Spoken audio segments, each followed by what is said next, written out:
আমাৰ শত্ৰু দেশ হিচাপত পাকিস্তানৰ ওচৰত যদি আমাৰ কিবা সামৰিক বস্তু যদি কেনেবাকৈ সৰবৰাহ কৰিছে, কেনেবাকৈ যোগাৰ ধৰিছে, কেনেবাকৈ গোপনে যদি তথ্য যোগান ধৰিছে, তেতিয়াহ'লে সেইটো ডাঙৰ অপৰাধ।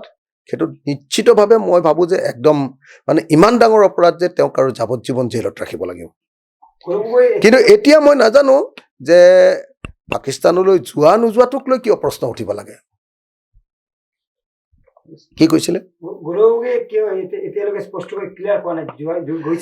সেইটো আপুনি গৌৰৱ গগৈক সুধিব লাগিব। মানে কেলে কৈছে কেলে নাই কোৱা এইটো নাজানো।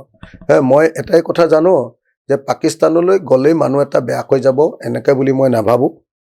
গৌৰৱ গগৈ যদি পাকিস্তানলৈ গৈছে তেতিয়াই গৌৰৱ গগৈ চোৰাংচোৱা হৈ গ'ল, মই এনেকৈ নাভাবোঁ। কিন্তু যদি চোৰাংচোৱাগিৰি কৰিছে, ISR লগত যদি মিত্ৰিয়ালি কৰিছে বা ISR জৰিয়তে যদি তেওঁ আমাৰ ইয়াৰ তথ্য সৰবৰাহ কৰি দেশৰ সাৰ্বভৌমত্বৰ প্ৰতি ভাবুকি আনিছে, তেতিয়াহ'লে নিশ্চিতভাৱে গৌৰৱ গগৈৰ ওপৰত একশ্যন ল'ব লাগে।